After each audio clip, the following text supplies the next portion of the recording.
O podcast que você ouve agora é uma produção da Central 3. Cristo Redentor, braços abertos sobre a Guanabara.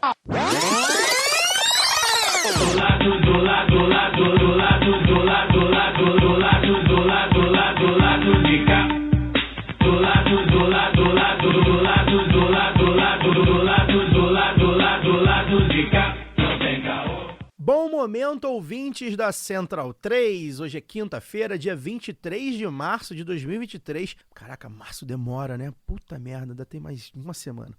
Eu sou Caio Belandi, direto do Saúl Estúdio, e este é o Lado B do Rio 268, chegando no seu feed. Ainda bem que a Flávia não ouve o Lado B do Rio, porque ela gosta de março, mês de aniversário dela e tal. Mas enfim, março é foda. O time não tá completo aqui hoje. O Fagner Torres, mais uma vez, o capitalismo tá esfolando o nosso menino Fagner. Não conseguiu sair a tempo de vir aqui gravar, infelizmente. Mas o Daniel Soares está aqui ao meu lado, na minha frente, na verdade. E a Luara Ramos está via internet. A gente vai girar a roleta da pistolagem. Mas antes da gente girar o peão da pistolagem, vou dar meu boa noite ao Daniel. No momento Minuto com o Economista do Povo, né? Que é uma ideia de quadro aí bacana, quem sabe em breve. Dani, a gente tá para fazer um balanço dos 100 dias de governo Lula 3 e a gente vai aprofundar esse papo econômico. Mas a gente vai esperar dar 100 dias. Vai esperar dar 100 dias, o pessoal lá no Telegram, né? No nosso conselho editorial. Balanço dos 100 fala dias, dos 100 vai ter dias. 80. Eu falei, cara, como é que vai falar disso? Esperar, né? A gente vai falar, mês que vem vai fazer 100 dias e a gente vai querer fazer esse balanço bastante focado no papo econômico.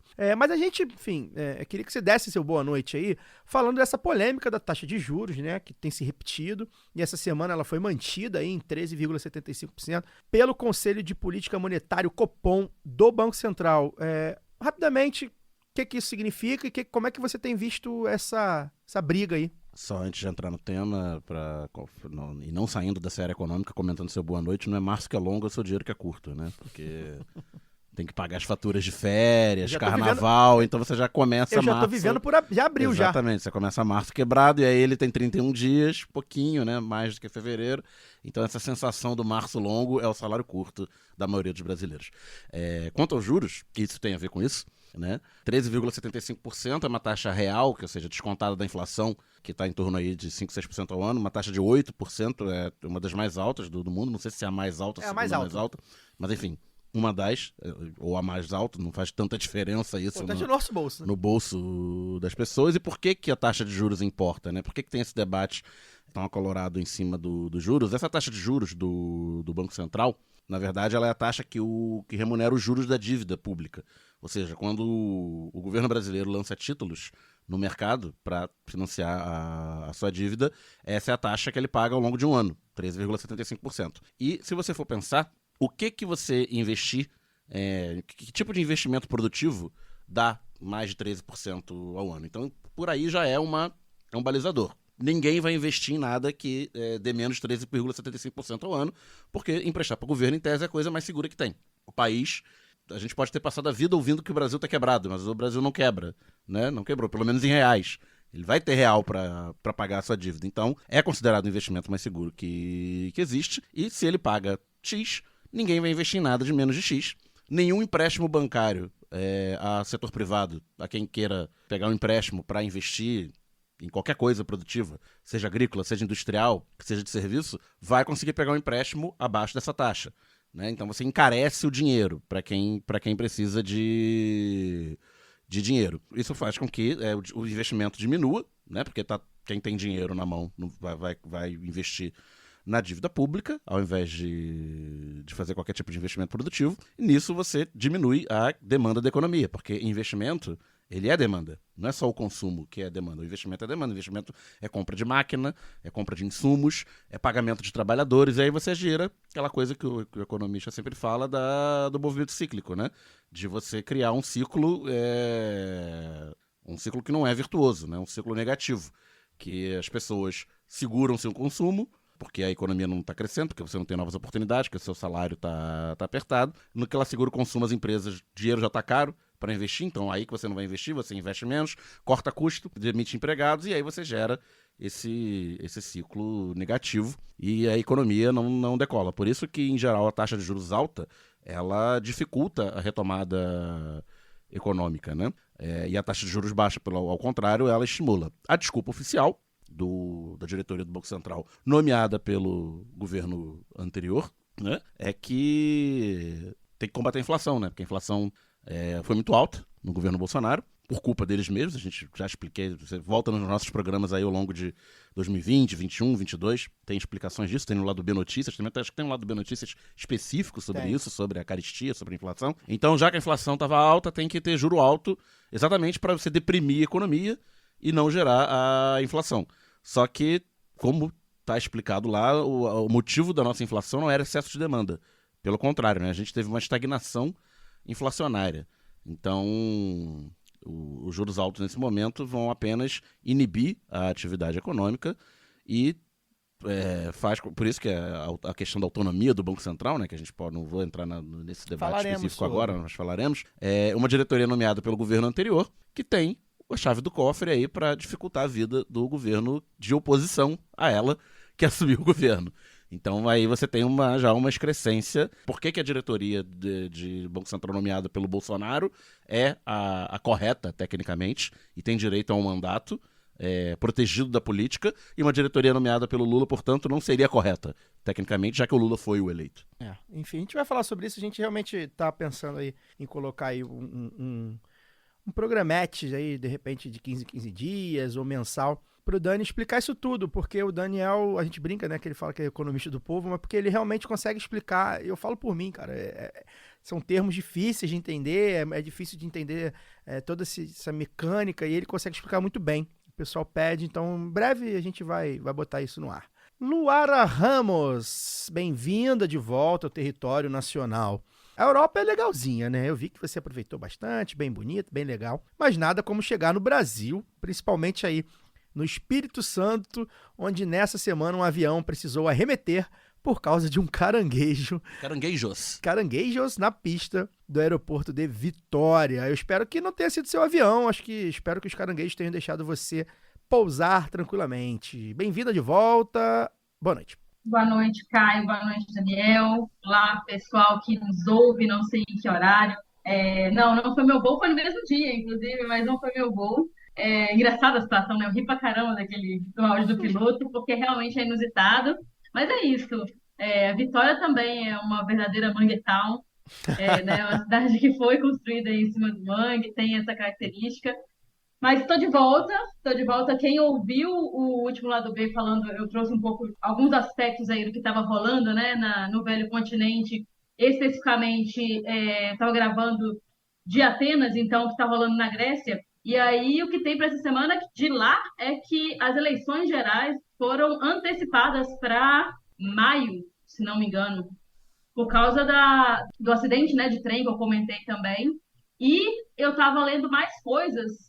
Tem um assunto quente que está rolando desde o verão europeu aí, perdão o trocadilho, que é de um escândalo de escutas eletrônicas, né?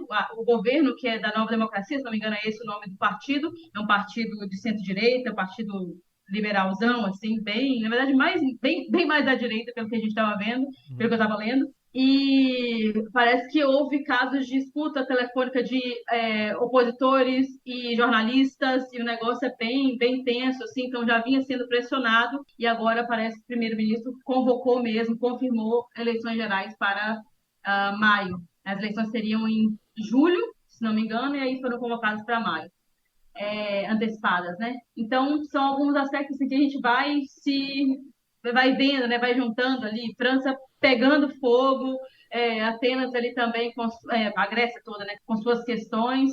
E eu estou de volta para poder debater aqui na Roleta Pistolagem as questões do Brasil, que também não dá folga para a gente, né? Fiquei de lá tentando acompanhar, Caio, e realmente, assim, eu até brinquei no Twitter recentemente, que voltei com o coração um pouco mais quentinho, o Brasil parece um país de novo, mas a gente tem muita coisa aí para poder reordenar, né? Nós vamos falar disso aqui hoje. Tem coisa legal acontecendo, mas também tem coisas não tão legais. É o Brasil também, né? A gente não pode nunca romantizar a situação do Brasil. A gente pode sempre ter esperança e ir pra luta, mas sem romantizar. Antes de girar a roleta da pistolagem, eu queria agradecer demais ao pessoal que tá chegando aí pra apoiar o Lado B na Aurelo. A gente tá bem longe do ideal ainda, tá, gente? Mas o nosso apelo tá sendo ouvido, tá? Tem gente colocando seu suado dinheirinho aí no financiamento coletivo do Lado B. Cada semana a gente recebe mais pessoas, tá? Então tá funcionando esse apelo. Obviamente, a gente sabe que, além da situação econômica, tem outras questões, né? Às vezes até não esquece, né? A pessoa ouve no final de semana o Lado B, não tá ali com cartão de crédito na mão, enfim, tem várias questões, mas de toda forma o pessoal tá chegando, né? Então, passo a passo, 1 a 1, a gente tá melhorando o nosso financiamento coletivo. Aliás, uma outra forma de ajudar é se você faz parte aí de um sindicato, né, da diretoria de um sindicato, de uma organização, de uma ONG, de uma fundação, ou mesmo de uma empresa, né, uma empresa aí que tem um aporte aí para gastar com comunicação, com marketing, com publicidade, que esteja alinhado à nossa causa, alinhado a um país progressista, que, enfim, tenta respeitar os direitos humanos. Entre em contato com a gente. É curioso que, assim, uma das nossas parcerias que a gente está tentando renovar aí era um ouvinte nosso, que era também um financiador, que estava fazendo parte da diretoria e falou assim: galera, eu acho que seria legal a gente apoiar eles. E a galera ouviu, a gente fez reunião com o pessoal e o pessoal entendeu que foi legal. Enfim, foi o pessoal do Sindipetro Rio, né? Então, dá para ser assim também, né? O pessoal, de repente, que, não, trabalha aqui num lugar que, de repente, consegue ajudar vocês e tal, para além aí do financiamento pessoal, né? A gente continua passando o chapéu, né? Pedindo para você que está ouvindo a gente considerar ajudar a financiar o Lado B do Rio. Como a gente tem falado esse mês inteiro, a torneira está fechando. A gente está tentando negociar com parceiros, né? Enfim, a gente já está aí com um horizonte de negociação, mas agora em abril, por exemplo, a coisa já está bem complicada. A gente não vai conseguir manter o Lado B Notícias. A gente vai suspender aí o Lado B Notícias em abril. Deve ter mais um episódio no começo de abril e depois vamos ficar sem Lado B Notícias em abril. Torcer para que as coisas melhorem em maio. A gente também está implementando mudanças no plano, né? Tô prometendo para vocês aqui semana a semana, mas dessa vez vai sair algumas mudanças aí, principalmente de conteúdo. A gente vai criar conteúdos especiais, né? Recompensas para tentar atrair mais ouvintes a se tornarem financiadores. Então você acessa lá orelo.cc/Lado B do Rio e faz seu apoio, tá? A partir de R$2 vocês já ajudam o Lado B no Pix ou no cartão de crédito, né? Tem também a faixa de R$7, que concorre a sorteios, e faixa de R$20, que participa no grupo do Telegram, que pauta a gente, que conversa com a gente, que sacaneia a gente. Enfim, a galera do Telegram realmente virou uma extensão do Lado B de alguma forma. A galera virou amigo, toma cerveja e tal, fica cobrando a cervejada. Enfim, a cervejada não dá pra sair, galera. Sem dinheiro a gente não consegue nem alugar um espacinho. Enfim, e vocês também podem fazer doações avulsas no Pix Lado B do Rio, @yahoo.com. Agora o Cesarotti, nosso editor, vai girar a roleta da pistolagem.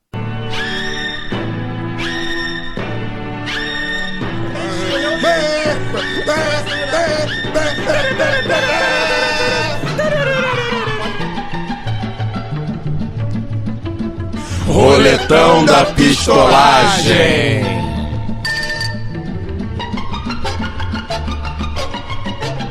Bem, nesse primeiro round, a gente vai trazer aqui pro Lado B um tema que me fez viralizar no Twitter, né? Foi curioso e dividiu opiniões, né? Lá na sexta-feira, uns manifestantes peladões passaram de bicicleta lá na minha rua, aqui na zona sul do Rio, em um protesto pela vida dos ciclistas no trânsito urbano. E aí, de cara, eu achei curioso, fiquei meio chocado, né? Vi uns bunda de fora ali na bicicleta do Itaú e tal. Achei engraçado, evidentemente. Filmei e coloquei nas redes apenas como informação. Eu não fiz juízo de valor. Botei aqui, nesse momento, os peladões passando... protesto de ciclista pelado. Botei lá. Aí viralizou aquilo, ganhou, teve mais de 1,5 milhão de visualizações.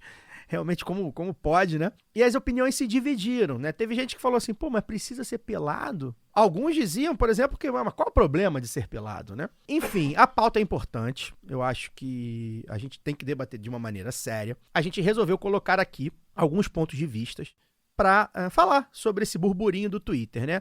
Então a gente pediu para Mariana Quintão, integrante do Minas na Pista, um dos grupos que participaram da pedalada aqui no Rio, para explicar o que era essa manifestação. Pedalada pelada. A pedalada pelada. Então fala aí, Mariana. Então, a Pedalada Pelada começou em 2001, na Espanha, e veio para São Paulo em 2010, e no Rio veio para 2014. E aí a gente parou durante a pandemia, né? E agora, 2023, a gente voltou. Primeiro ano que a gente retorna pós-pandemia. Tem vários países, né, que aderiram à pedalada, cerca de uns 30 países, e só aumenta, né, cada ano.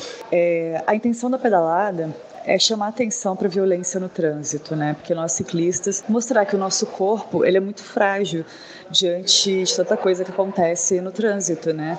Então, estar pelado é justamente para chamar atenção para a nossa causa, né? A gente quer segurança no trânsito, a gente quer mais ciclovias, tem muitas pessoas que usam a bike para ir trabalhar, que precisam usar a bike, né? E outras pessoas que gostam de usar a bike, né? Que é um movimento para salvar o planeta mesmo, né? Menos carro na rua, né? E, enfim, é um movimento grande. A gente tenta fazer a cada ano que ele fique cada vez maior para chamar mais atenção, uma grande massa nua para chamar atenção mesmo. Nem todo mundo entende a nossa causa, né? Mas no nosso Instagram, Pedalada Pelada RJ, tem muita explicação lá falando sobre essa pedalada, as causas, por que a gente faz isso.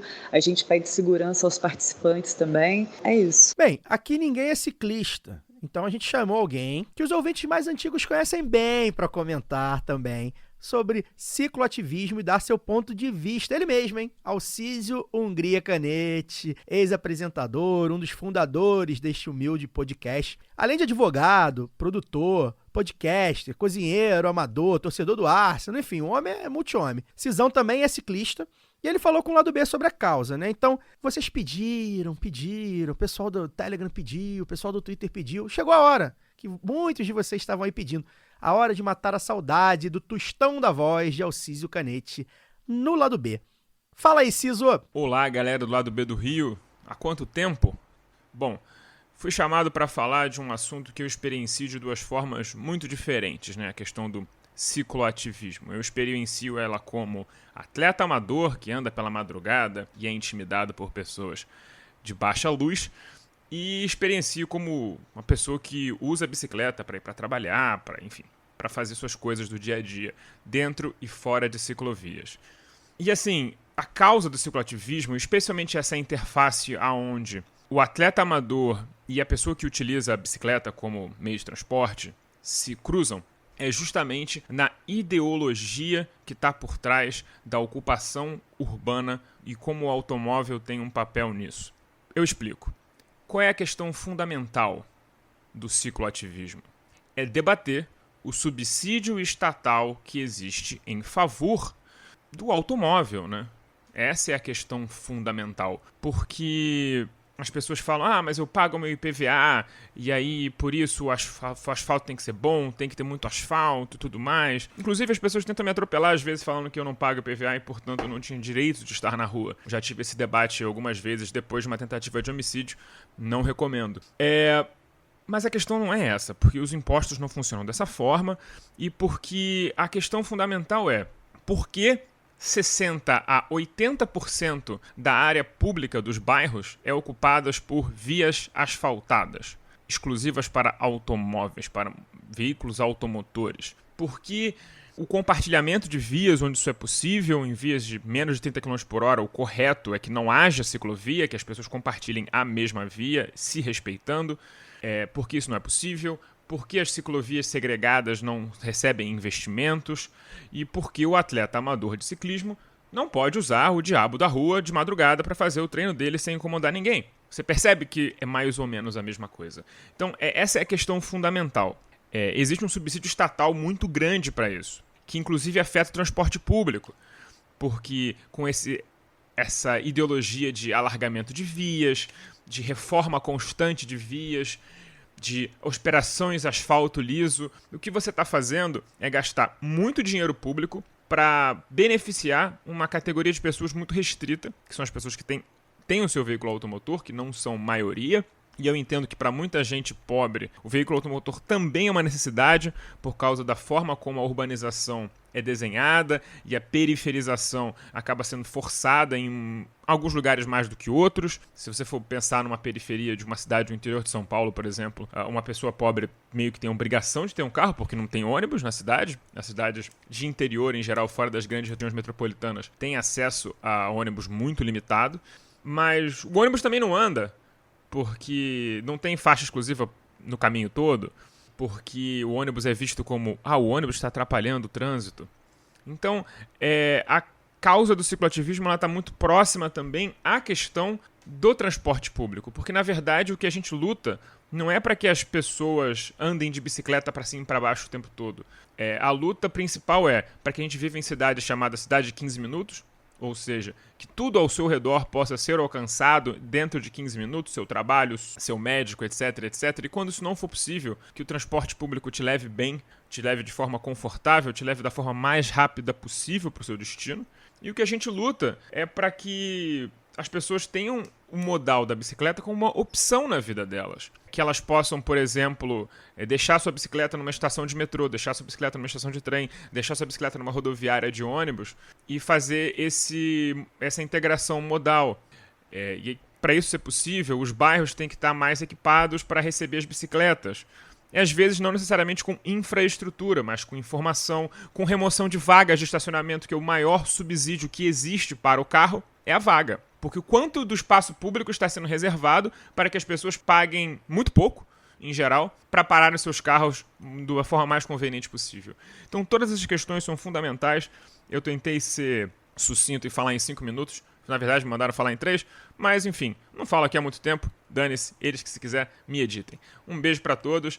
E um dia a gente senta pra conversar isso com mais calma. Não vamos te editar, Alcides. Não vamos te censurar. Você é pai desse filho também, Alcides. Aqui você fala livre. Eu ainda conversei com ele. Eu falei, 3 minutos dá? Ele, não, 3 minutos acho que tá bom. 5 e uns quebradinhos. Ele é um podcaster, ele sabe, né? Mas enfim, é bom que ele domina aí esse assunto. Antes da gente começar o debate aqui, eu acho que é bom dar uma consideração, né? O Twitter, dentre as redes sociais grandes, ela é a menos popular, numericamente. Se eu não me engano, não passa de 15% as pessoas que têm Twitter no Brasil. Isso que eu tô falando, acho que tem, não tô dizendo nem, sei lá. Acho que usam com regularidade. Entretanto, ela é também uma das que mais pauta o debate público nas redes sociais. Porque tem muita gente que faz, por exemplo, divulgação de pesquisa, tem pesquisadores, divulgação de pautas, de assuntos, jornalistas, né? É comum que a notícia seja primeiro dada no Twitter, né? Empresas, comunicados, né? Enfim. Então, é por isso que a gente quis também trazer. O Twitter, embora ele não seja a mais popular, pelo contrário, ela é até um pouco meio de um nicho bem específico ali de classe média Isso e que tal. eu ia falar, né? Tem um nicho de classe também. Ao contrário do Facebook, por exemplo, que é um outro nicho, tem um nicho, o Twitter também é um nicho de idade, etária, você vê que faz um outro papel, mas enfim, ainda assim é uma rede social relevante. E aí, Dani, eu queria que você saber aí seu ponto de vista, né? Até sobre o ponto de vista econômico, né? Porque, como o Alcísio falou, versa muito sobre economia. A gente sabe que esse país foi construído, por exemplo, para os carros e para as fábricas de carros existirem, né, de carros e de automóveis como um todo. Queria que você falasse aí um pouco sobre, e também uma visão de quem você tem amigos que tiveram lá, enfim, ficou muito marcado como uma coisa da Zona Sul. Acho que você é um homem, agora que você é um homem da Zona Sul há alguns anos, né? Queria que você falasse um pouco sobre qual a sua opinião aí sobre essa polêmica twitteira. Não, foi sexta-feira, né? Foi sexta. Na sexta-noite, né? Começou a pipocar, não foi só o seu vídeo. Não. Que viralizou, teve gente que filmou na Lapa, teve gente que filmou no Flamengo, né, e tal, e aí viralizou muito também numa certa chacota, né, só na Zona Sul, só a galera da São Salvador que vai rolar isso, quero ver fazer em Madureira, né, e tal. Tem uma certa razão a chacota, porque é um corte de classe evidente, né, só olhar as pessoas que estavam ali, né, majoritariamente classe média alta, branca e tal, e num protesto que dificilmente vai ser compreendido pela massa trabalhadora, né? O cidadão, a tia que tá passando no 497 ali na Rua do Catete com Pedro Américo, vê 50 pessoas pedaladas gritando, que é o que ela viu, porque passou rápido, né? 30 segundos e tal, pensa que o mundo tá se acabando, que é uma pouca vergonha e tal, não comunica, assim. Ao mesmo tempo, a gente não estaria debatendo o assunto... Chamar a atenção. Exatamente, cumpriu o papel. Nesse sentido, cumpriu o papel de chamar a atenção. E como a gente ouviu no áudio da Mariana, né? Tem uma articulação de pautas, tem uma representatividade, não é pelado só pelo desbunde, não, pela sacanagem, é uma representação simbólica, né, do quanto os ciclistas são vulneráveis, né, ao trânsito. A gente vive pipocando aí notícia quase todo dia, pelo menos toda semana, de morte de ciclista, seja em ambiente urbano, de pessoas que estão pedalando para chegar do ponto A ao ponto B, seja em estrada, de galera treinando, né, que pratica por esporte, ou a galera que está em estrada também para chegar de um lugar ao outro, né? É muito comum, quem anda pelas estradas brasileiras em área rural, é muito comum ver gente, às vezes 3 pessoas numa bicicleta, criança, né? As distâncias são longas e como disse o Alciso aí, o transporte público é precário, principalmente fora das grandes cidades. Já é ruim nas grandes cidades, imagina fora, né? Então a pauta toda é toda relevante e, na minha opinião, muito justa. Concordo quase integralmente com o que o Alciso falou. Carro, né, é subsidiado de fato pelo poder público, é asfalto, é vaga, toda a operação urbana é pensada pro carro e tem um fator ideológico muito grande também, né? Principalmente no Brasil. Brasil e Estados Unidos, né? Se você compara com alguns países europeus, onde a Luara esteve, ela pode comentar da experiência recente dela, né? É muito comum, em alguma das cidades que ela passou, uma família de classe média alta não ter carro. No Brasil é difícil a família de classe média alta, que vive na zona nobre da cidade, que é a mais fácil de você viver sem carro. Às vezes nem trabalha em casa. Porque você geralmente trabalha perto ou em casa, porque você tem os serviços todos a um raio que você consegue andar com tranquilidade. E é difícil, mesmo assim, nessas regiões. Aqui, essa região onde a gente está, do Rio de Janeiro, que é uma região que dá para viver tranquilamente sem carro, quase toda a família tem carro. É até uma questão de status. E a uberização que a gente viu aí nos últimos 10 anos também afeta o transporte público, sobretudo nas áreas...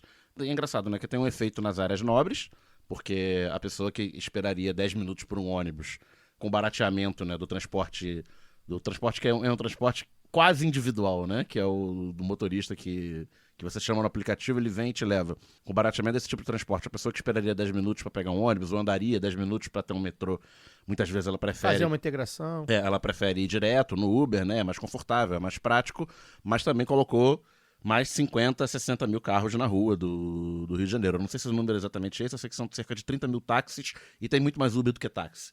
Então, estou chutando aí o dobro de táxis, mais 60 mil carros rodando numa cidade que já tinha um trânsito complicado.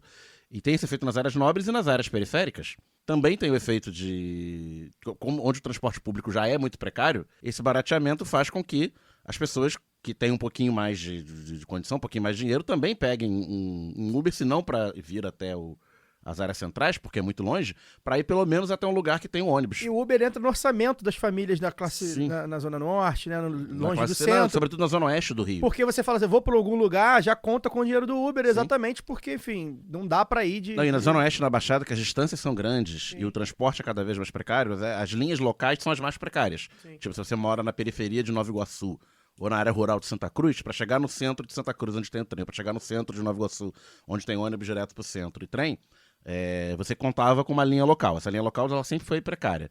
Nos últimos anos ela deteriorou, com a pandemia praticamente sumiu, com milícia tomando conta, Kombi, van, transporte alternativo, o caos é bem maior do que era há 10 anos.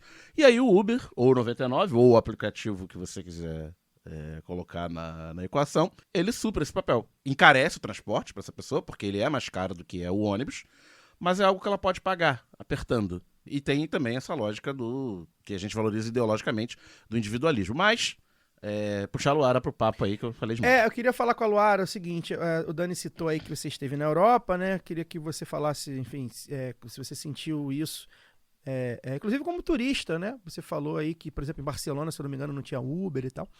E isso tudo está no escopo da questão do cicloativismo, né? Porque a bicicleta acaba substituindo, por vários motivos e questões ambientais, questões econômicas, acaba substituindo. E aí, também queria que você comentasse, Luara, eu vi uma das questões que eu vi, que eu achei curioso para trazer para esse debate lá na polêmica do Twitter, é que alguém não sei quem, enfim, alguém, um perfil qualquer, um usuário qualquer, nada muito especialista, pelo menos não parecia, né? Ninguém influenciador nem nada.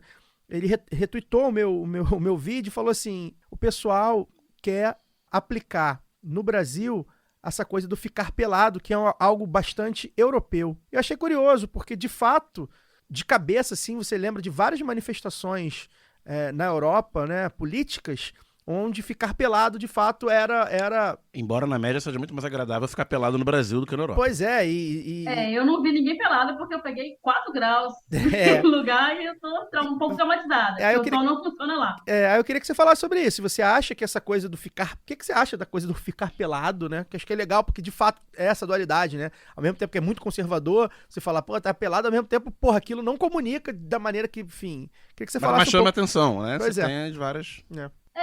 Então, tem vários pontos aí que eu queria comentar. Fale Vamos todos. começar por esse, assim. Primeiro que eu pelo menos gosto de contexto, né? Por mais que você tenha colocado, acho que para a maioria dos passantes ali era difícil ter um contexto, mas eu não quero entrar nesse mérito, assim, primeiro, que não sou moralista, segundo, que eu acho que qualquer pessoa, qualquer grupo que consiga se organizar tem seu mérito e deve ser levado em conta, deve ser discutido. Isso aí. Então, já conseguiram isso, eu acho que é uma pauta mais do que relevante, ela é urgente, né? Muita gente ainda faz leituras que eu acho completamente equivocadas de 2013, por exemplo, quando fala, é lá, por 20 centavos, e aí o que aconteceu, e aí colocam 2013 como se fosse uma conta muito fácil de fazer, e não é assim. Para mim, a mim parece muito óbvio que as manifestações tenham começado pelo transporte público ali, porque é realmente urgente, terrível usar transporte público no Brasil. Vocês comentaram aqui a questão do Uber, mas a gente tem que lembrar que muitas vezes o Uber é a única forma de transporte que a gente pode usar para poder voltar, por exemplo, de um barzinho à noite, de um samba, dependendo do local. Então, muito para o lazer, porque o transporte é usado, tem linhas, gente. Isso qualquer pessoa que fizer um estudo básico assim, sobre as linhas de ônibus, de metrô e tal, da sua cidade, vão perceber, elas só passam onde as pessoas trabalham. Tem linha aqui que serve para levar trabalhadora doméstica até a Praia da Costa, que é um dos bairros nobres aqui de Vila Velha, de volta para a periferia de Vila Velha. E ela só funciona em determinado horário em que essa trabalhadora vai trabalhar. Ela não funciona depois. Assim, se ela quiser ficar e estender para um happy hour no barzinho ali na Praia da Costa, ela não consegue. Isso. Saca? Só consegue voltar para casa ou de manhã, quando o ônibus volta a passar, ou de Uber. Então, são coisas que a gente precisa pensar do direito à cidade. Isso é muito óbvio. E eu vi muito disso, sabe, Thay? Não vi gente pelada na Europa, mas uma das coisas que mais me chamou a atenção, acho que a gente chegou até a conversar aqui, conversamos sobre a questão, né, do Uber em Barcelona em alguns episódios que a gente gravou, enquanto eu estive lá, mas também em off. O que mais me chamou a atenção foi essa coisa do transporte. Eu fiquei mais tempo esperando um carro de aplicativo do que um metrô, ou então um ônibus. É coisa assim de 2 minutos, sendo que aqui num ponto de ônibus você tem o tempo de você ser assaltado pelo menos umas 2 ou 3 vezes num ponto de ônibus, sabe? Porque é mal iluminado, porque é mal conservado, porque são colocados em distâncias que não contemplam a vivência das pessoas nas ruas, em tempos, né? Você gasta muito tempo para poder fazer uma baldeação. Então, assim, eu acho desesperador a gente não colocar isso como uma pauta prioritária, porque é você viver a sua vida, é o tempo que você perde, né, usando o transporte, ou esperando por esse transporte, que às vezes nem é usando. E eu vi muito disso, assim, a gente acha lindo, né? O pessoal acha maravilhoso. Europa, olha só, as calçadas largas, as pessoas nas ruas, o piquenique no parque. Como é que você tem acesso a um parque? Sendo que cada vez mais eles estão cimentando o parque para poder fazer vaga para carro.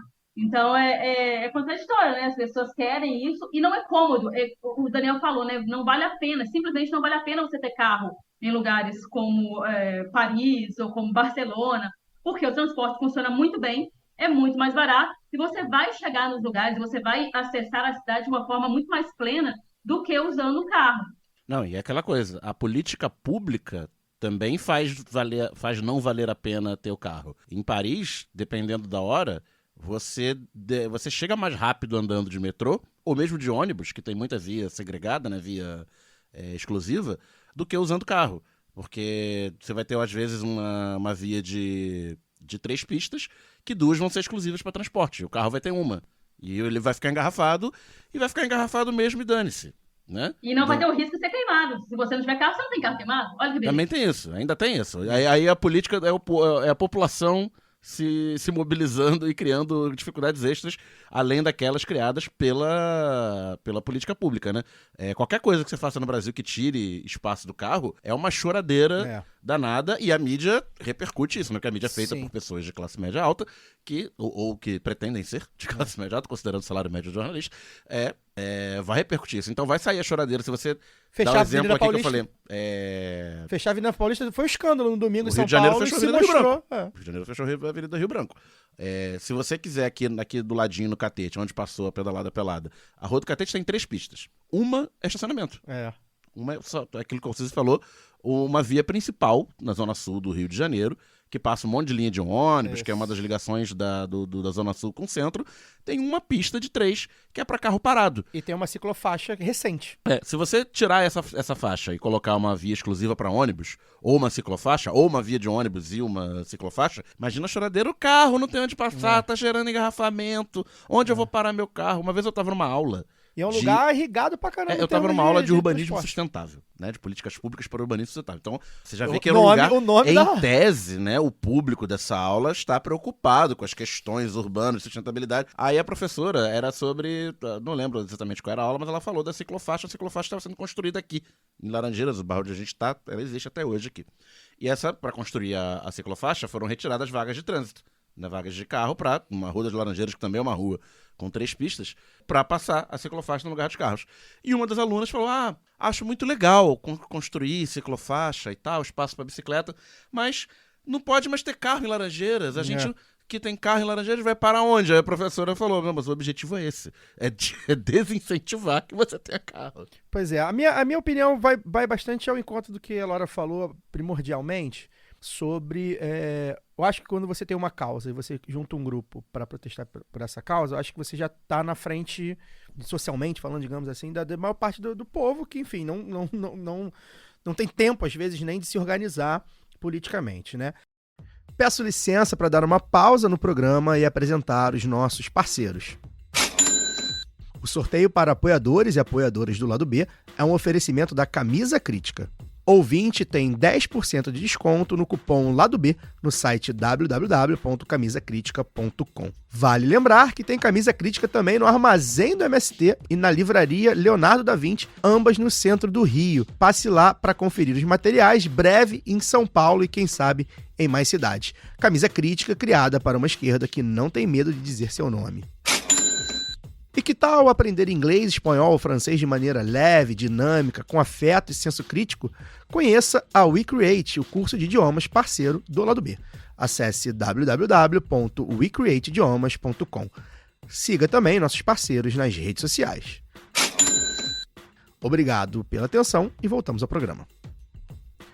Agora, é curioso, e aí eu acho que por isso que muito, por causa dessa questão, a gente trouxe, né, pra cá, no vídeo, e aí, enfim, joguem aí.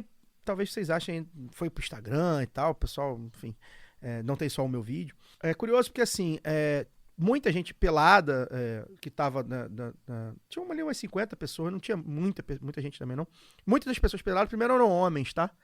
Mulheres que estavam peladas, estavam pintadas, então isso... Com um colã nude, né? Então isso diz muito também sobre outra, olha como as coisas vão, né, se intercalando. Diz muito também sobre a questão do corpo feminino e masculino, né? Segundo ponto... E aí, acho que é talvez um fator fundamental. A maioria era de pessoas brancas, né? E ali, primeiro que saiu do centro e foi para a Zona Sul. Então, por si só, ali já é uma região onde a distribuição por cor ou raça, como diz o IBGE, meu querido IBGE, é diferente.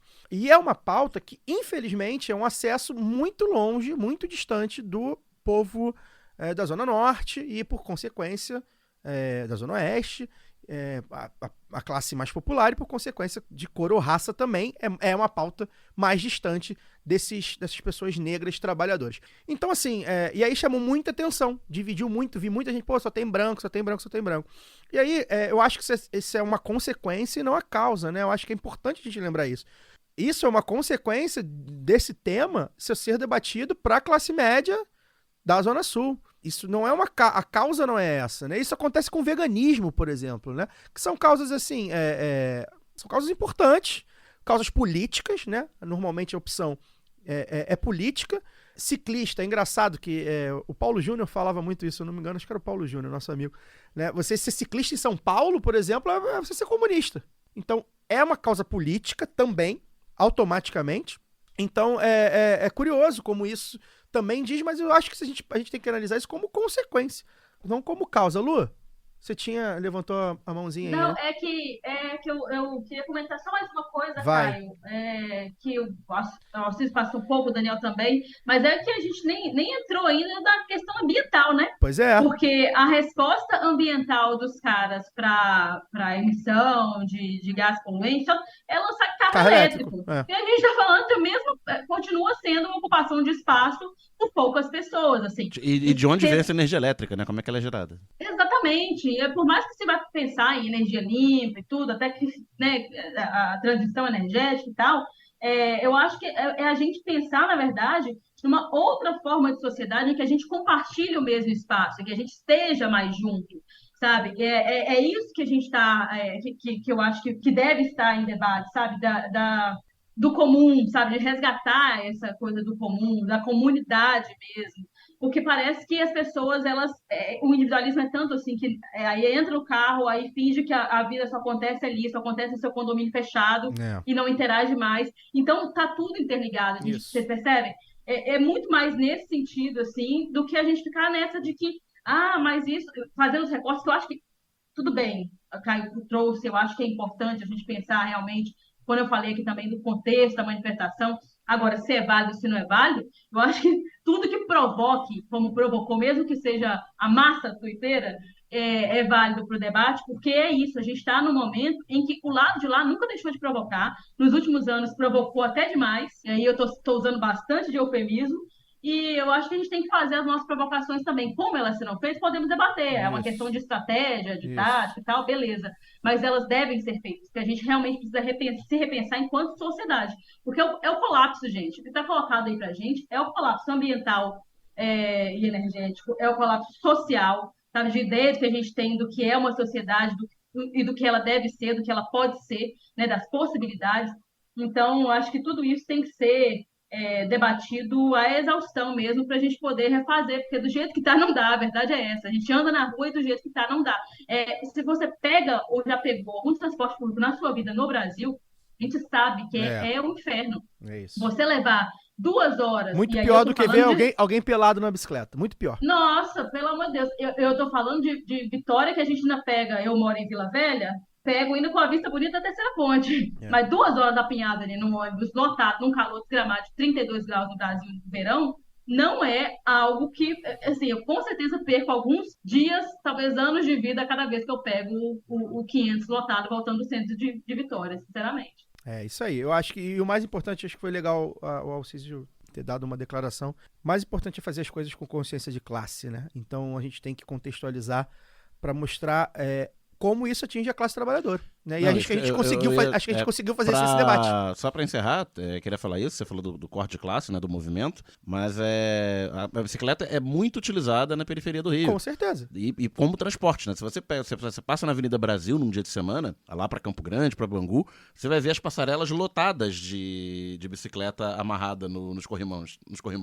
Porque é isso, como o transporte é precário na periferia da periferia, como eu falei, as pessoas usam a bicicleta para andar 2, 3, 5 quilômetros até uma via principal, aonde ela vai pegar um ônibus pro centro. Então ela deixa a bicicleta... Não tem nenhuma ciclofaixa, é óbvio, e não tem o bicicletário. Então as pessoas improvisam do jeito que dá, amarrando no corrimão da passarela, né? Que são passarelas grandes, compridas. Então ela é bem próprio para você amarrar sua bicicleta ali. E em torno de estação de trem, você vai ver muita bicicleta amarrada em poste, em banco de praça. E a gente acabou não... Tem mais um fator que vou encerrar, mas tem mais um fator que é importante lembrar. Isso aqui também, essa manifestação de cicloativismo, da bicicleta e tal também, versa sobre precarização do trabalho.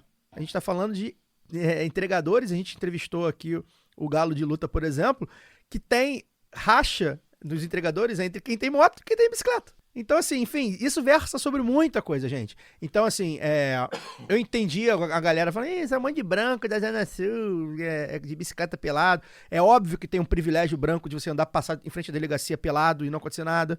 E é exatamente isso que aconteceu. Mas às vezes o privilégio branco é pra usar também a favor da causa. Pois é, então assim, e eu acho que o papel que a gente tinha aqui, e eu acho que a gente cumpriu muito bem aqui, nesse debate, até durou bastante, é contextualizar. Essa causa atinge a classe trabalhadora, né? Ali talvez tivesse a classe média branca da Laranjeiras, tudo bem, mas atinge a classe trabalhadora de fora, né, dali, daquela região, e eu acho que a gente conseguiu contextualizar isso, ficou bem bacana. Agradecer a Mariana, agradecer ao Alciso, e a gente vai para o segundo round.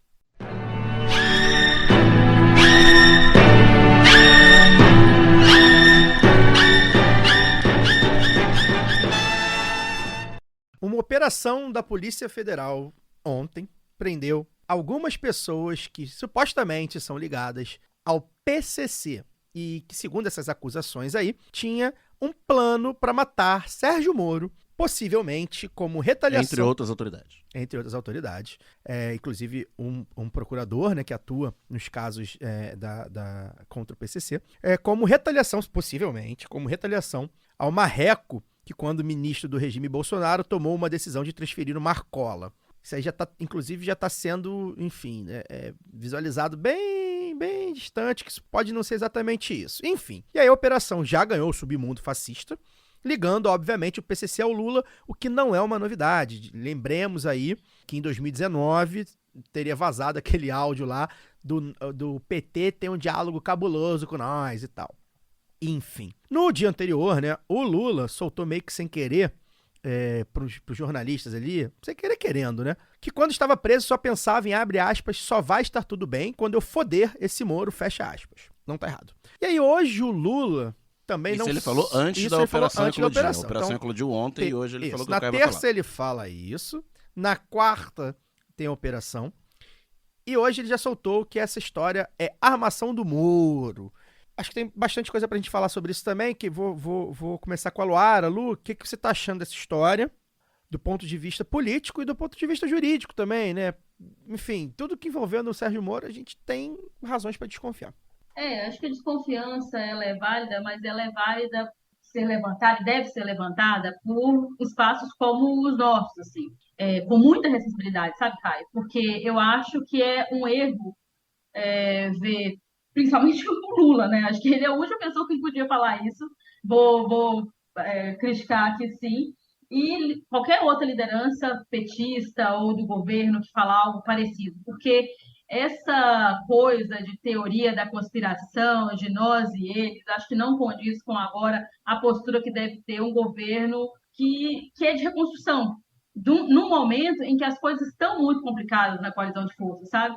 Então, acho que é problemático politicamente que se entre nessa área, assim, porque eu acho que eles estão muito mais organizados para poder lidar com a teoria da conspiração, como já se mobilizaram.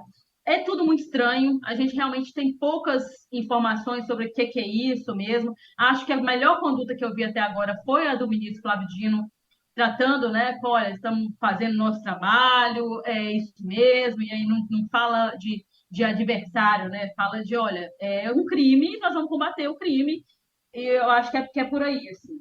Eu acho... Vai. Não. Não, é isso, sim, isso politicamente, mas bora. Eu concordo com você quanto à posição do governo.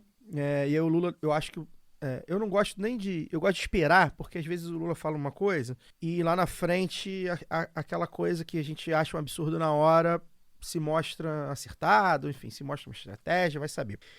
De primeira, sim, eu achei um choque, porque o que aconteceu? Qual é a cronologia dos fatos, né?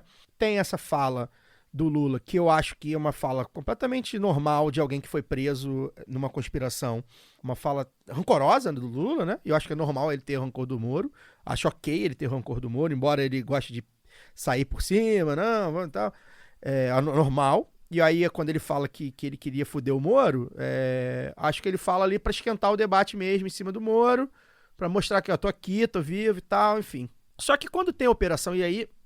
O timing, né? O timing é curioso, porque a gente acredita, e o PT já mostrou isso nos outros governos, que não interfere na Polícia Federal, a ponto de deixar ela fazer o que quiser, inclusive barbaridades jurídicas. Então vamos supor, e aí eu posso supor isso com muita tranquilidade, tenho credibilidade para isso, que o Lula nem sabia dessa operação, nem o Dino, nem o governo. Ok, O governo não se mete na PF.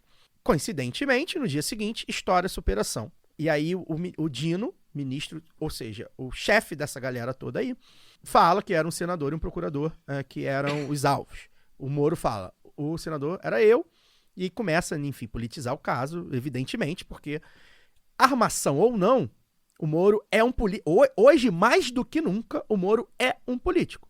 Então era óbvio que ele ia politizar isso. Um político em busca de palco. Exato. Então era óbvio que ele ia politizar isso, sendo verdade ou sendo mentira. O que me chama a atenção é o Dino avaliza essa operação. Em momento nenhum, o Flávio Dino, por exemplo, ele poderia ter dito, ele não, quero saber mais, vou esperar, vou ver, vou conversar com o delegado, vou conversar com o juiz, vou conversar, vou ver, vou ler o processo. Poderia ter dito, o Flávio Dino é um advogado renomadíssimo, um jurista renomadíssimo. Ele não falou, ele avalizou, ele assinou. E aí quando ele assina, das duas uma, ou ele assina cegamente, acreditando nos seus comandados, e eu acho isso um erro, ou ele realmente acredita, ele viu lá, ele tem substância, aquela denúncia, que eu de primeiro impacto, eu não acredito que o PCC queira matar o Moro, mas também não dá pra falar que não quer, né? Afinal de contas, é uma organização criminosa. Então também tem inclusive tem seus tentáculos, e aí agora surge aí uma notícia de que o grupo que queria matar o Moro é um grupo restrito. Seja lá o que isso significa. Seja lá o que significa. Dissidente? O PCC, inclusive, não é uma facção criminosa como a gente conhece, por exemplo, aqui no Rio. Centralizada. Né? O próprio Marcola fala, não sou líder de nada não, irmão. Isso aí, e a gente vê isso, o PCC acontece isso.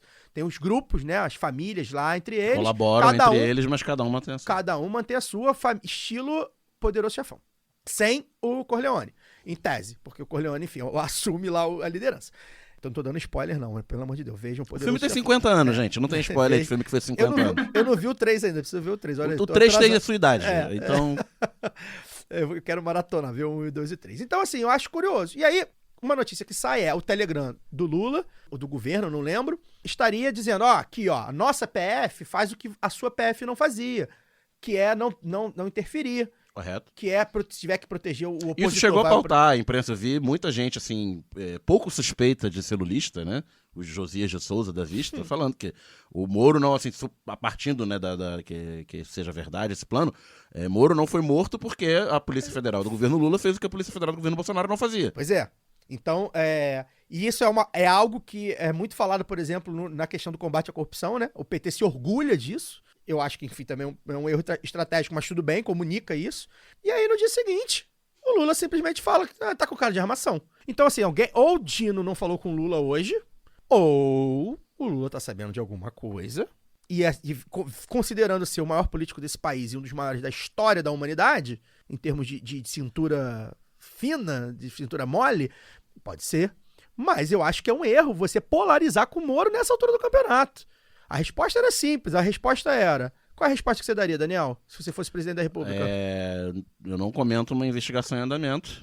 A Polícia Federal tem autonomia, o ministro Dino está conduzindo muito bem o caso e vamos saber pelos autos aí o que vai acontecer. O que eu acho que aconteceu é o monstro político que a gente sabe que é o Lula, ele se deixou levar hoje, né? Análise de hoje. Amanhã pode ser que essas coisas mudem, hein? Eu tô falando hoje, com o que a gente tem aqui é hoje. Eu acho que o Lula se deixou levar pelo rancor. E tudo bem ele achar que é armação, só que ele é o presidente da República. Se ele acha que é armação, a Polícia Federal dele, porque ele também é o chefe afinal de contas, ele é o chefe da República, a Polícia Federal dele tá tramando contra ele, e contra o partido dele, contra a República, contra a democracia. Então então tudo bem. Vamos comprar esse barulho? Vamos. Então começa o caça-bruxa, irmão. Quem tá lá de dentro é bolsonarista, quem lá de dentro é humorista, quem lá de dentro tá armando, quem lá de dentro tá em diálogo com o PCC ou com supostos PCC pra armar isso. Vai fazer? Vai bancar isso? Flávio Dino vai bancar isso? Não vai. A gente sabe que não vai. O governo Lula não é um governo que vai fazer caça-bruxa. Nunca foi, nunca fez, embora fosse acusado. Então acho que tem alguma coisa errada. Acho que tem algum boi na linha aí.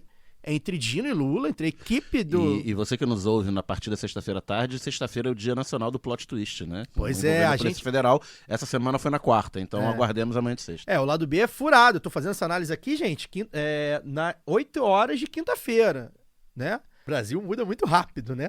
Pode acontecer fatos novos. Aí já viram que a juíza que tá envolvida nessa operação... Hard. A juíza que substituiu o Moro. Então assim... Que era super alinhada, né? É muito Vocês joguem aí a questão que eu falei daí de 2019, do lance do tal do diálogo lá que o PT teria com o PCC. Isso aquilo ali, enfim, falso pra caralho, muito na cara. Não, Então, sem contar que o Moro não tem um partido, né? O Moro não é político, assim... O partido do Moro tá na base do governo Lula. Não só isso. A gente sabe que a estratégia dele do tempo inteiro foi um cara que estudou e que sempre usou o Mãos Limpas, né? A Operação Mãos Limpas lá da Itália como despolitizar pelo lado ruim, né? Mas que ele sempre usou essa coisa de manipular a opinião pública, de jogar com a imprensa. A imprensa é o partido dele, né, Luara? Exatamente, que o partido dele, na real, é a imprensa que sempre sonhou com ele como candidato, só que ele sempre foi inábil. Isso. Como juiz e como político. Tanto que, há pouco tempo, ele foi escolhido pelo Rogério Carvalho lá no Senado, teve que ficar calado com aquela cara de bunda que ele tem e ficar... Porque ele não sabe, ele não tem traquejo, gente. O que ele me falando, as moscas dormem quando o Moro fala, entendeu? É um negócio absurdo. Ele fala, eu tenho 3 tipos de dengue quando ele fala. É um negócio triste, assim. Então, é isso. Ele não tem essa habilidade. Ele vai ser engolido por qualquer político minimamente... Não vou nem falar profissional, falar de carreira, sei lá, enfim. Na própria direita ele não tem esse diálogo, né? É bom lembrar, o Moro tava mortinho, gente. Lembrar o que aconteceu quando ele foi candidato. Ele quase não consegue ser candidato, porque dentro dos partidos em que ele se alocou, ele não conseguia conversar com os seus pares.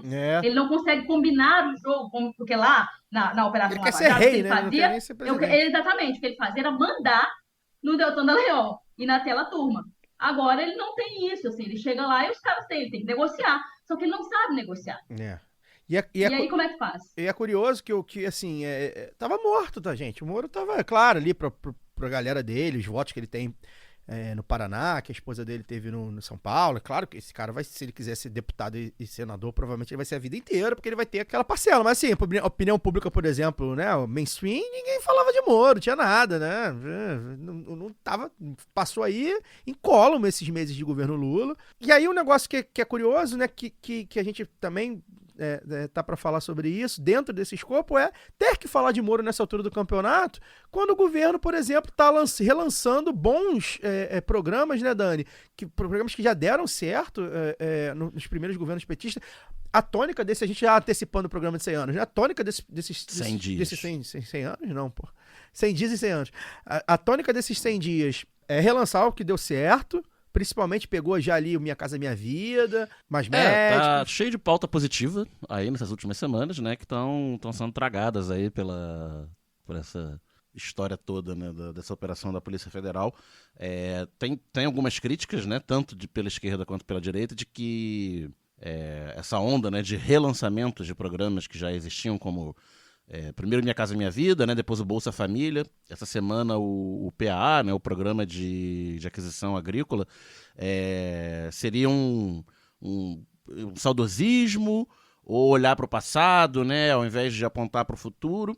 Assim, eu discordo frontalmente disso, porque principalmente esses programas, principalmente o Bolsa Família e o PAA, o Minha Casa Minha Vida, com alguns problemas, o PRONASSE, né, o Programa Nacional de Segurança Pública e Cidadania também, mas também consideradas experiências positivas, são programas exitosos que existem entre pessoas sérias, né? Não obviamente entre a extrema-direita, mas entre quem estuda, né? quem usa dados e estatística para avaliar políticas públicas. É um consenso que são programas exitosos, principalmente o PAA e o Bolsa Família, que mudaram a estrutura mesmo social do Brasil, né? A gente viu aí 2 semanas atrás. Agora ninguém mais fala do trabalho escravo, né, no Sul. Com essa então pegando todo dia, tá tendo. Exatamente. Mas enfim, previne o trabalho escravo, né? Bolsa Família, a gente já comentou isso aqui uns 2 ou 3 programas atrás. O PA tem um impacto enorme em municípios pequenos, em comunidades agrícolas, né? Porque você gira um circuito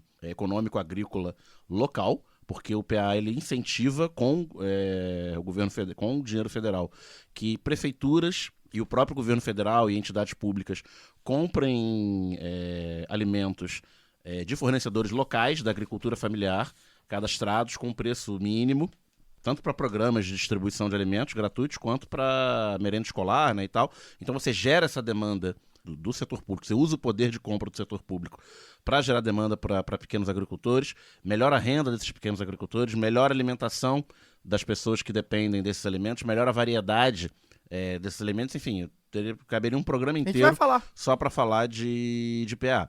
Então, se esses programas foram tão exitosos e se eles são marcas consagradas entre a população que foi beneficiada por eles, por que não?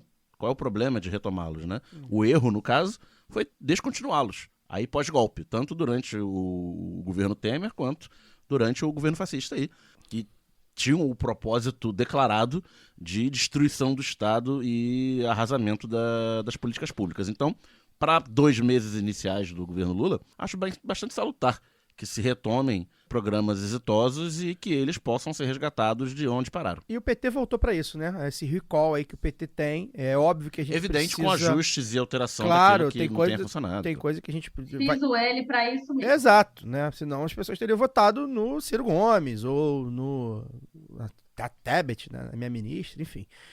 Então a gente também... É óbvio que a gente ia ter que falar, a gente até abriu no Instagram, tenho tentado me comunicar mais com vocês via redes sociais. A gente abriu no Instagram, a maioria pediu pra gente comentar sobre isso, então a gente precisava comentar. Mas a gente quer, sabe, assim, não quer dar essa moral toda pro Moro, não. O sino vai tocar, a roleta vai girar, a gente vai pro último bloco, a gente vai falar de uma figura, então, maravilhosa agora. Toca o sino aí, ô Cesarotti. Falando em quem veio dos mortos, né? Quem voltou dos mortos. Toca o sino.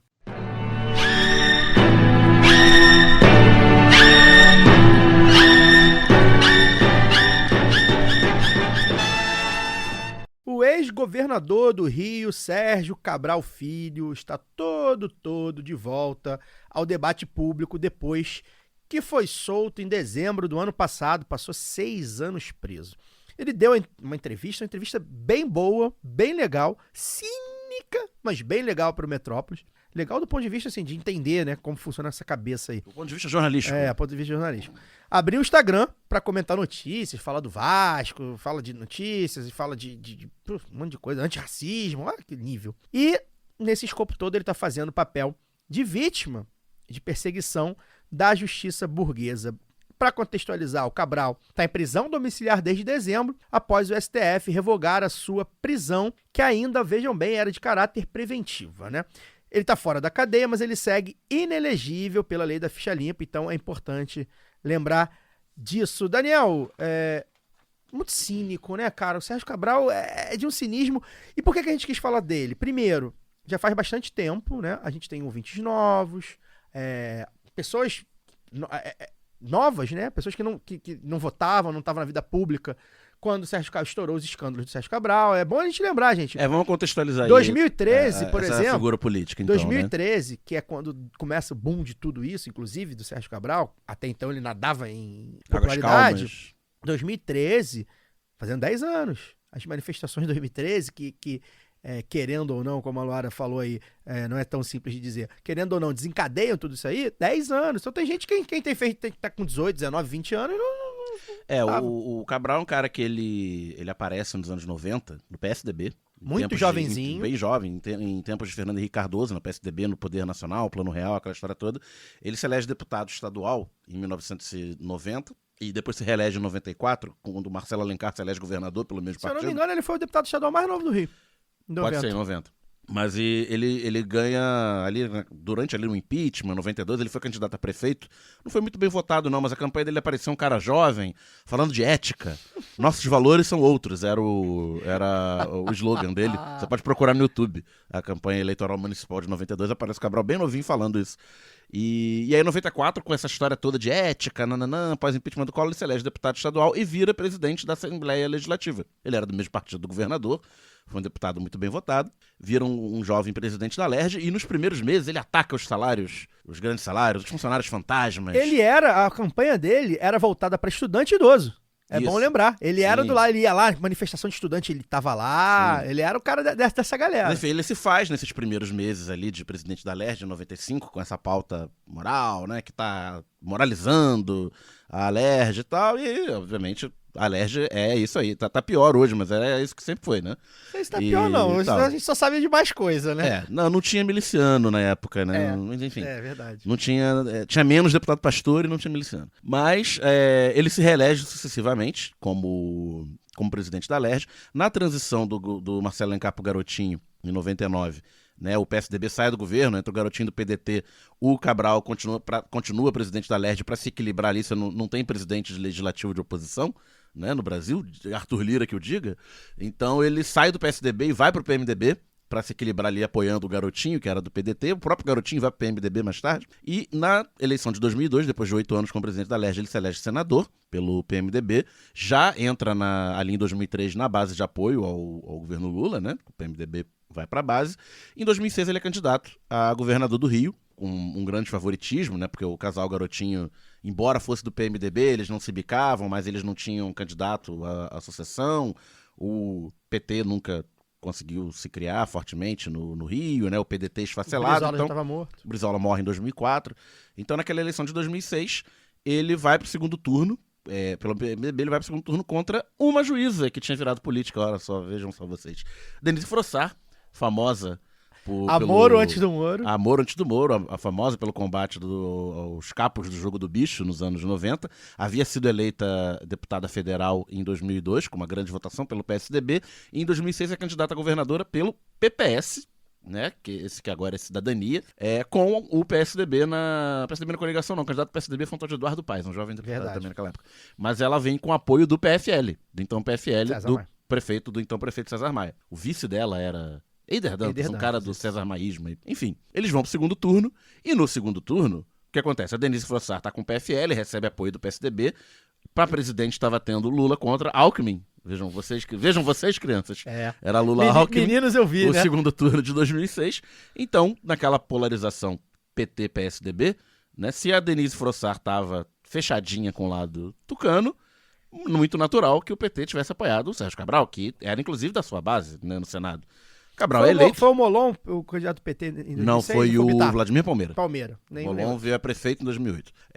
Mas enfim, Cabral eleito em 2006, assume o governo do Estado em 2007, num contexto de segundo governo Lula, apoiando o Lula, sendo apoiado pelo Lula. E o segundo governo Lula foi o governo do PAC. Foi o governo que, ele tinha, no primeiro mandato, né, tinha criado ali já as políticas de Bolsa Família, várias políticas sociais.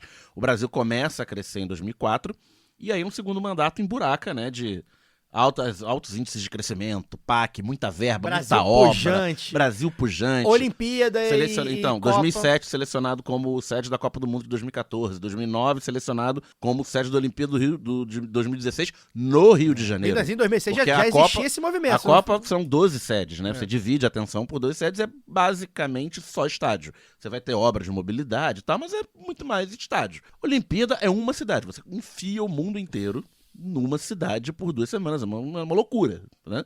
Então, imagina o volume de investimento que chegaria para o Rio de Janeiro, que além de ser sede da Olimpíada, era uma das 12 sedes, mas não qualquer, era a sede da final da Copa do Mundo, né? Nesse escopo aí, Petrobras voando, porque também os investimentos ou seja, Rio de Janeiro começando a voar, pré-sal e tal. Então, Rio de Janeiro, se o Brasil era pujante, o Rio de Janeiro era a vitrine disso tudo, né? Era o principal destinatário desses grandes investimentos e tal. E tendo um aliado político no governo do Estado e depois na prefeitura, com a eleição do Eduardo Paes em 2008, essa simbiose do PT com o PMDB do Rio de Janeiro rende muita verba para os governos do Estado e prefeitura. Cabral surfa nisso vem também aquela história de o PP, de ocupar o alemão, né? Já no segundo mandato. Já não, ainda no primeiro, 2010. 2010. Acabando. Porque a segurança pública a gente comenta que segurança pública dá muito voto no Rio de Janeiro. É uma pauta que mobiliza muito e tal. Em 2010, o Cabral tem quase 70% dos votos para governador. Inclusive, no primeiro turno. Inclusive de um panelista aqui. Não vou dizer quem fui, não. Não fui eu. E aí o Fagner não tá aqui, mas não fui eu. Então, vocês que descubram. Descubra. Quem votou no Sérgio Cabral em primeiro turno em 2010. Já tinha votado em 2006, mas aí foi no segundo turno. Eu votei no segundo turno em 2006 porque era contra o condomínio PFL lá da Denise Frossard. Eu desconfiava desse negócio de ex-juiz na política já naquele tempo. 2010 teve panelista. Mas enfim, ele ganha com quase 70% dos votos, com o PT na coligação. Isso. E ele era, naquele momento, Cabral era fortíssimo, assim. A galera não vai lembrar, era cotado para ser vice da Dilma em 2014. Ou quem sabe, o próprio candidato a presidente. Isso. Ou ministros, ele sairia no final do governo, né, que ele estava em segundo mandato, ele sairia em 2014. Seria um ministro, já pensando num segundo governo Dilma, né? A projeção que era feita. Um ministro forte do segundo governo Dilma, na área do desenvolvimento, provavelmente, né, mexendo com petróleo, mexendo com grandes investimentos, já que ele era o cara que gerenciava todos os investimentos. Amigo do Ike Batista. No Rio de Janeiro. Ike Batista, uma grande figura, eu não vou nem entrar nesse mérito. Que coisa, né? Parece que foi assim. Parece que foi assim. Mas enfim, a projeção era essa, ele ia virar um grande ministro e 18 ele viria como Muito candidato forte. à sucessão. Né? Já não seria nem vice, seria o candidato a presidente de 18. Essa bola era muito batida. Nesse meio do caminho, ao longo aí do primeiro governo Dilma, que era o segundo governo Cabral, você começa a ter todas as denúncias de corrupção, Lava Jato, Petrobras. Petrobras afeta muito fortemente o Rio de Janeiro, são muito imbricados com o governo do Estado.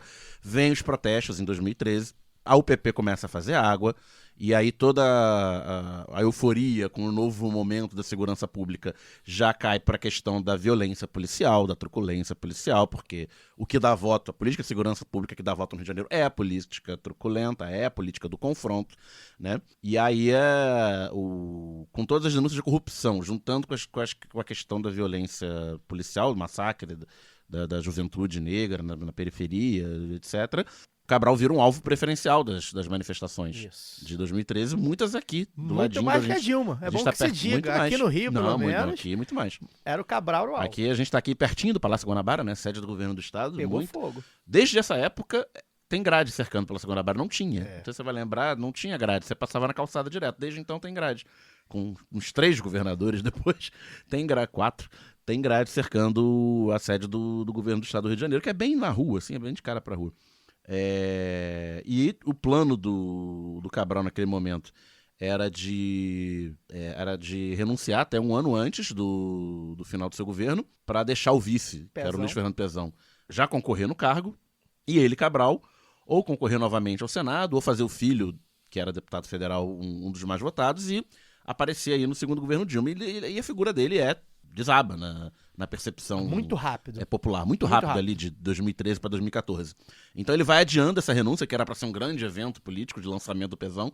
Ele acaba até renunciando. Em abril, logo no limite, 6 meses mas antes. O Pezão concorre no cargo, é reeleito. Já cheio de denúncias. Mas o Cabral não se candidata a nada, já cheio de denúncias. Ele submerge, ele não aparece na campanha do Pezão. Não aparece. Ele seria um grande cabo eleitoral, né? Ele não aparece na uma trajetória campanha. Política muito... Ele desaba, ele vai para as sombras.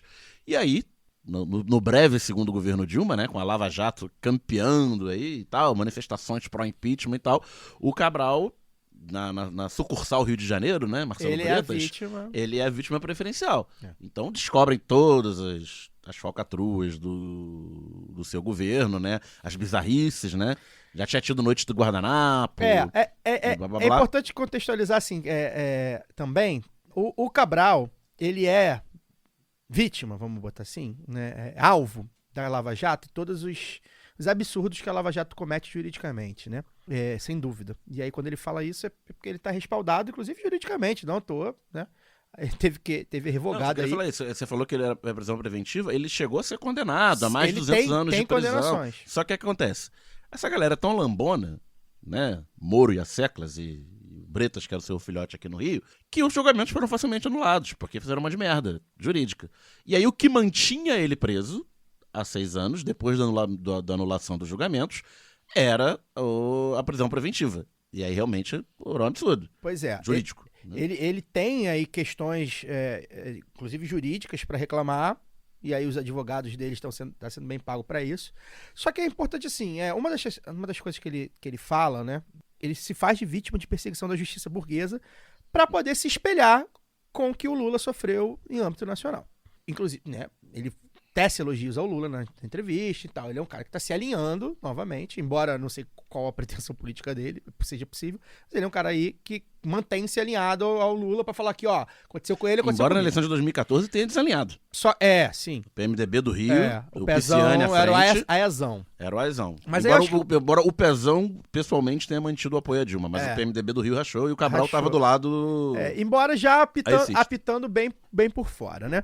Mas, assim, é curioso porque, assim, tem uma das coisas que eu acho que é bem curiosa de dizer, o Cabral, primeiro, ele nunca foi um homem de esquerda, como o Dani brilhantemente aí pegou a trajetória dele, nunca foi, né? Ele foi um cara que conseguiu surfar na onda do Lula. Ele foi da juventude comunista nos anos 80, mas até aí todo mundo foi ali. Né, pois nunca foi um homem de esquerda, pelo menos na política institucional, né?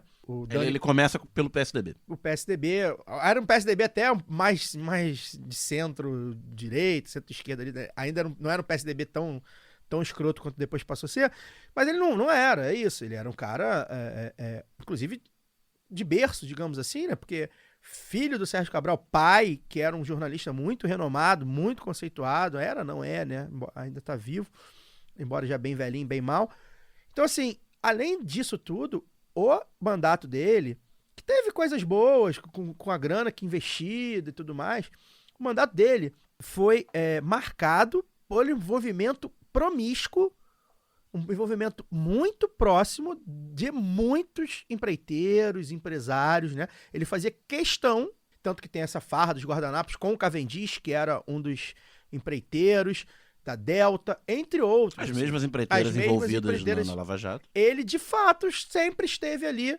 marcado por isso, né? E aí, quando eu falo que ele não consegue colar... Tem até escândalo de joia com a mulher dele também, olha aí. Pois é. Então, assim, quando não consegue colar isso, é porque ele, de fato, estava envolvido, né? E aí ele diz que não, era caixa 2, não, era isso, foi joia não é propriedade. Ele dá ali um jeito de tentar se desvincular da corrupção. Não é corrupção, é imoral e tal. Mas, enfim, o Sérgio Cabral, ele se lambuzou desse dinheiro, e aí tinha história de que ganhava 5% de tudo. Então, assim, na saúde ele ganhou, na educação ele ganhou, no Maracanã ele ganhou, ele ganhou de tudo, né? Ele levou tudo, tanto que tem a célebre frase que o Lauro Jardim teria ouvido dele, né? Alguém do Lauro Jardim ter ouvido, que é a célebre frase que ele na prisão, ele fala, acho que exagerei, né? É isso, Sérgio Cabral é marcado hoje, ele tá tentando aí colocar aí fazer um rebranding. Ele é marcado hoje, provavelmente, pelo menos dos grandes centros, como o político que mais roubou no Brasil. De tanta a ficha corrida, tamanha a ficha corrida dele, independente das aberrações que a Lava Jato possa ter feito. Tanto que a soltura dele é usada como token para a extrema-direita, de olha lá, já voltou Lula, já voltou Cabral. Pois exato. Né? É isso, né? E aí vai ter foto com Lula Cabral, que é uma maravilha. Né? Evidentemente que ali a gente tá falando de um cara que se elegeu às custas do Lula, igual tantos outros. Mas é isso, é um BO, digamos assim, como o pessoal gosta de dizer em São Paulo, é um BO que o Lula vai ter que também, o PT como um todo, vai ter que arcar, né? E é por isso que até ano passado a gente falava muito sobre isso, a importância do Freixo, com todo o problema que o Freixo teve e tal, o Freixo agora foi pro PT, hein? Todo o problema que teve, a campanha e tal, um monte de merda foi feita, a importância do Freixo ser eleito aqui, né? Porque assim, o Rio foi deixado pro Cabral e deu no que deu. E desde então entrou o Pezão. É bom lembrar, o Pezão venceu o Crivella, então Segundo turno da Pezão, Crivella, gente. Eu 2014. anulei, tá, gente? Isso é raríssimo de acontecer e eu anulei. E eu não me envergonho de ter anulado, não. Embora eu até preferisse o Pezão mesmo. Mas assim, eu falei, não vou votar. É um corrupto. O Pezão, até os pepinos do Pezão são bem mais tranquilos, né? Mas enfim, também condenaram, caralho, um monte de pica. E o Crivella, né? Então aí veio, e aí depois piora. Depois do Pezão, o Pezão sai. Vem Witzel? Não, vem o Dornelles. Dornelles era o vice dele. Vice dele. O Pezão é impeachmentado ou é preso? Não, ele é preso. Ele não chega a ser impeachmentado, não chegou nem a ser julgado na LERJ. Tecnicamente ele termina o mandato. Porque ele é preso junto com todos os outros deputados, né? A LERJ, metade da LERJ vai preso. Tanto que o Siciliano virou presidente. Pois né? E depois vai piorando, né? A coisa vai realmente piorando. Pra botar a Laura no papo, pra gente poder encerrar, eu tenho um link que eu acho muito curioso, não sei se a Laura vai lembrar, não sei se ela já estava até no Espírito Santo nessa época. Nessa época, se falava muito de dois grandes nomes do PMDB que eram vistos pelo governo como possíveis nomes de sucessão, enfim, políticos que eram muito bem cotados. Nacionais, né? De virarem políticos nacionais, que eram grandes nomes, né, alinhados ali ao governo de alguma forma, embora ele menos. O Paulo Artung era um desses nomes, né? Que era um nome considerado muito técnico, e era engraçado que em 2006 ele também, se eu não me engano, ele varre com 70% junto com o Cabral. E aí, pra te linkar, Luara, você que é a nossa correspondente aí no Espírito Santo, queria que você falasse um pouco desse rebranding aí do Cabral, que como é que você de fora tá vendo, e dar seu parecer até de fora, né? Qual é o olhar que você tem deste cidadão, Sérgio Cabral Filho? Eu estava aqui aprendendo, ouvindo, vendo. Não, o Daniel deu aula aqui agora. Daniel dando aula aí, mas né, fazendo uso do seu lugar de fala de carioca. E eu ia comentar justamente nessa deixa aí, você falou do Lula, o Caio. Por isso eu acho até que precisa de um cuidado maior para tratar do judiciário, assim, porque é preciso separar, né, o que foi feito durante a Lava Jato, o que foi feito nessas operações todas aí, a forma como eles obtiveram algumas coisas e que foi uma afronta mesmo ao Estado de Direito, isso precisa ser colocado, mas aí as pessoas falam quem pega, né, figuras como você achava, coisas que tem realmente provas de corrupção, assim, ele fala, pô, mas então se justifica. E não é assim que as coisas funcionam e não é assim que as coisas devem funcionar. Isso precisa ficar muito evidente para as pessoas, porque também é uma forma da gente, aí eu estou sendo bem otimista, mas a gente, enquanto esquerda e tal, voltar até a questão do abolicionismo penal, a questão a questão carcerária no Brasil. Agora, me parece que até o Sérgio Cabral, até ele é abolicionista agora, né? Tem isso. Então, assim, são coisas que você pode puxar. É esse o debate puxado mais à esquerda que a gente tem falado, que é preciso que a militância faça, que os espaços de esquerda na internet, na mídia alternativa façam, porque vão precisar fazer isso aí. Aí, quando você vê né, a gente citou aqui a coisa toda do Moro, e mistura tudo, e aí vem junto a declaração do Lula de que não vai seguir, né, a lista tríplice, que foi uma coisa que, né, do MP, né? Foi uma coisa que ele foi bem encurralado durante a campanha, né? Mas como assim? Porque a imprensa, a nossa elite, eles gostam dessa ideia de mas é um cargo técnico, né? O juiz. Você citou o Paulo Artung também, tinha ele não é da área jurídica, mas essa coisa toda, eles técnico, gostam dessa firula técnica, sabe? Eu lembro que o Paulo Artung poder tinha dizer. isso. Exatamente, para poder dizer. O que eles chamam de técnico do Paulo Artung é que eles são lobby, cara. É isso. Aqui ele funciona com base na ONG lá, Transparência Capixaba, que eu ficava ali todo mundo embaixo da FINDS e tal. É um negócio muito feito assim. Um cara que estou misturando tudo, para o pessoal entender, né? Quem é ouvinte do Espírito Santo vai entender e quem não fique ligado assim, nesses nomes. A Federação de Indústrias aqui do Espírito Santo, né? A FINDS, que sempre governou junto ali com o Paulo Artung, um cara que só conseguiu tirar o Espírito Santo da lama e conseguiu pagar as contas com o royalties do petróleo que foi adiantado pelo governo Lula. Então, basicamente essa a história do Paulo Artung. É isso que ele chama de técnico. O cara vai lá, faz as conversas que tem que fazer. Exatamente. Então, assim, foi isso. Assim. E aí eles chamam de técnico esse pessoal que passa ali pelas universidades, pelos chás e almoços com essas mesmas figuras, né, que vão conversando entre seus pares ali, é isso que eles chamam de técnico. Então, a gente vai precisar conversar com as pessoas, assim, mas quem tem a caneta hoje precisa ter responsabilidade para poder separar o joio do trigo, entendeu? Para poder separar o que é sério, o que não é sério, o que foi feito de forma legítima, o que não foi, e dizer isso não é legítimo, isso não pode ser feito assim. Porque respinga, não é só na gente, não respinga no que a gente entende por Estado de Direito, que não é grande coisa, né? Democracia burguesa, justiça burguesa, ela não é grande coisa, mas é o que nós temos aqui agora. E aí pensar, e quando eu falo de trazer esse debate, de forma muito otimista, como já coloquei aqui, do abolicionismo e tudo, pensar também onde é que a gente encontra agora brecha para poder avançar num sistema que não continue punindo de forma abusiva, como aconteceu. E aí não é deixar de punir a corrupção ou qualquer outro crime, é punir da forma devida. Isso. Porque o que acontece, inclusive à esquerda, como nós já falamos aqui da Lava Jato, a gente teve o lavajatismo à esquerda, de gente que não, mas peraí, olha só, você está prendendo ali um opositor, você está prendendo aqui um legítimo corrupto, então vale tudo. E a gente não pode cair nesse debate, porque senão depois, aqui na frente, olha a dificuldade que nós estamos tendo para poder separar. Já aproveita então, Lu, deixa seu boa noite. Obrigado novamente pela sua parceria. Bem-vindo de volta ao Brasa, com tanta coisa, tanto caô, né? Mas enfim, até semana que vem. Beijo. Beijo, Caio, Daniel. Já me estendi demais, tenho falado muito. Estava com saudade, Tá mesmo ótimo. tendo matado a saudade durante a viagem também. Mas estamos aí, estamos de volta. Chama a gente lá no Twitter, gente. Vamos continuar trocando ideia. E estamos aí no feed. Ouve, chama nós para poder criticar, falar, elogiar, É mandar isso. abraço, pedir abraço. Estamos aí nesse calorão do Brasil. Estou abraçando todo mundo feliz da vida. 4 graus nunca mais, porque eu tenho sangue de Maria Bonita. Isso. Daniel Soares, até semana que vem. Até Beijo semana pra que você vem. também. E bem-vinda de volta ao Brasil Luar, embora nunca tenha se afastado do lado B. E é isso. Compromisso, né? Compromisso. Antes de encerrar, queria anunciar aqui alguns vencedores do sorteio para apoiadoras e apoiadoras do lado B que ainda não responderam o nosso contato, tá?